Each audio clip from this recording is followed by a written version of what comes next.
حضور چھوٹی عید پہ لوگ ڈفرینٹ نماز پڑھتے ہیں، روزے رکھتے ہیں اور ڈفرینٹ ثواب ان کو ملتا ہے. تو جب بڑی عید پہ ہم سارے عید کی نماز پڑھتے ہیں اور قربانی دیتے تو ہم سب کو ایک ہی ثواب ملتا ہے. کس نے کہا ہے ڈفرینٹ روزے رکھتے ہیں؟ کس طرح ڈفرینٹ روزے رکھتے ہیں اور ڈفرینٹ نماز پڑھتے ہیں؟ کوئی وہ لوگ کم روزے رکھتے ہیں، کوئی وہ لوگ سارے، کوئی زیادہ رکھتے ہیں، کم رکھتے ہیں. اور دیکھو نا، ایک تو اللہ تعالیٰ نے کہا ہے کہ تمہارے پہ روزے فرض ہیں، جی جن پہ روزے فرض ہیں ان کو تو فرض ہے، لیکن اس میں کہا کہ اگر تم مریض ہو یا مسافر ہو تو تمہارے پہ روزے فرض نہیں ہے، جائز ہے، اس کو جو مدت ہے وہ بعد میں پوری کر لو.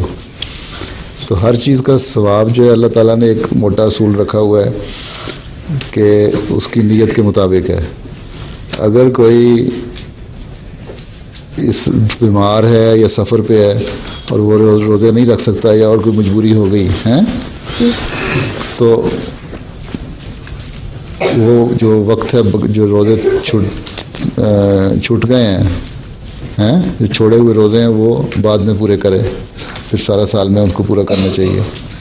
تو اللہ میاں کو اس کی نیت پتہ ہے، تو ثواب تو اللہ تعالیٰ نے دینا ہے. کس کو کتنا دیتا ہے وہ تو اللہ تعالیٰ کو پتہ ہے، ہم تو نہیں مقرر کر سکتے نا ثواب کسی کا.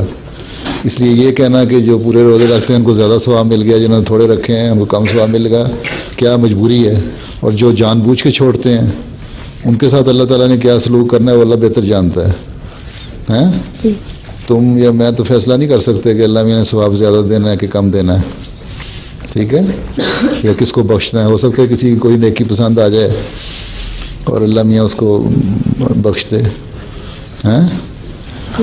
ایک حدیث میں ہے اس طرح کہ دو آدمی بحث کر رہے تھے، ایک دوسرے کو کہہ رہا تھا کہ تم بڑے گناہ گار ہو، تم اتنے گناہ کرتے ہو، اتنی غلطیاں کرتے ہو، تم بخشے نہیں جاؤ گے. اور دیکھو نمازیں پڑھو گے. اور وہ خود بڑا نمازی تھا، نیک تھا. تو کہتے ہیں اللہ میاں کے پاس جب گئے دونوں تو اللہ تعالیٰ نے کہا کہ تم کون ہوتے ہو میرے بندے کو یہ کہنے والے کہ تم بخشے نہیں جاؤ گے. تو فرشتوں کو اللہ نے حکم دیا ہے کہ یہ جو گناہ گار، اس آدمی کی نظر میں جو گناہ گار تھا اس کو جنت میں ڈال دو، اور جو اپنے آپ کو بڑا نیک سمجھتا تھا اللہ نے کہا تم اپنے آپ کو نیک سمجھتے ہو اور تمہیں پتہ نہیں میری رحمت کتنی وسیع ہے، اس کو دوزخ میں ڈال دو. اس لیے ثواب گناہ تو اللہ میاں کا کام ہے. باقی ایک اصول ہے کہ نیت کا ثواب ملتا ہے، اور جو حکم اللہ تعالیٰ نے دیے ہوئے ہیں ان کو پورا کرنا چاہیے ہمیں، ٹھیک ہے. جائز عذر ہے تو روزے چھوڑ بھی دو، اگر جائز عذر نہیں ہے اور پھر کوئی چھوڑتا ہے تو پھر اس کا معاملہ اللہ تعالیٰ کے ساتھ کیا کرتا ہے. ہاں عید کی خوشی اللہ تعالیٰ نے کہا مناؤ، وہ اس میں سارے شامل ہوتے ہیں. باقی تم رہ گئی دوسرا سوال کہ عید جو بڑی عید ہے اس کا ثواب وہ بھی بیچ میں آ گیا کہ جو قربانی جن کو توفیق ہے کرنے کی ان کو کرنی چاہیے، یہی حکم ہے نا. اس کا ایک زائد ثواب بھی ہے، اللہ تعالیٰ دینے والا ہے. اور جن کو توفیق نہیں ہے وہ بیچارے کس طرح کر سکتے ہیں؟ تو مجبوری ہے نا، کوئی زبردستی تو نہیں اللہ تعالیٰ کرتا کہ ضرور کرو گے. ان کو بھی اللہ تعالیٰ مالک ہے، قادر ہے، جتنا مرضی ثواب چاہے دے دے.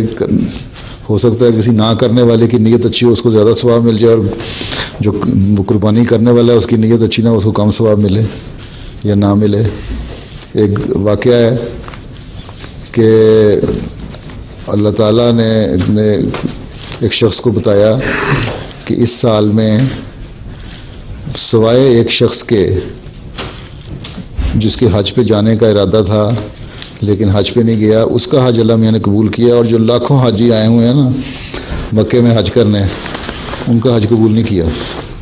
خیر وہ آدمی پھر تلاش کرتا ہوا، اس کو شوق پیدا ہوا، اس شخص کے پاس پہنچا کہ تمہاری کون سی نیکی ہے جو تمہارا اللہ تعالیٰ نے حج کیا یا تمہاری وجہ سے باقیوں کا حج قبول ہوا ہے.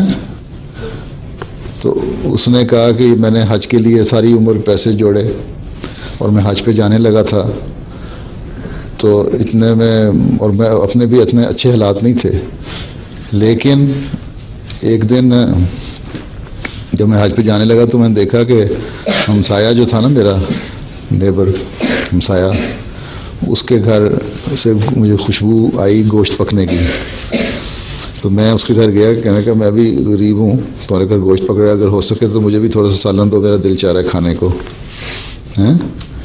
تو اس نے کہا کہ یہ جو گوشت پک رہا ہے نا یہ تمہارے لیے جائز نہیں ہے، حرام ہے، میرے لیے جائز ہے۔ اس نے کہا کیوں؟ انہوں نے کہا اس لیے کہ یہ ایک مردہ گدھے کا گوشت ہے اور میرے گھر میں 3 دن ہو گئے ہیں کھانا نہیں پکا، بچے میرے بھوکے ہیں، تو مجھے یہ گوشت ملا تھا پکا کے میں کھلانے لگا ہوں، اس لیے میرے لیے تو جائز ہو سکتا ہے، تمہارے لیے حرام ہے۔ تو وہ کہتا ہے اتنا اس پہ اثر ہوا، وہ گھر گیا، اس نے حج کے خرچ کے لیے جو پیسے رکھے ہوئے تھے نا وہ لا کے اس کو دے دیے کہ لو تم اپنا گھر چلاؤ، اور مجھ سے بڑی غلطی ہوئی کہ میرا ہمسایہ بھوکا ہے اور میں نے اس کو کھانا نہیں کھلایا۔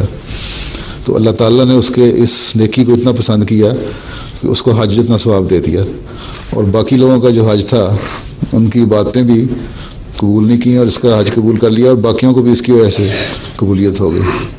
تو یہ اللہ تعالیٰ جانتا ہے کس کو کتنا دینا ہے، ٹھیک ہے، اس لیے ہم نہیں فیصلہ کر سکتے۔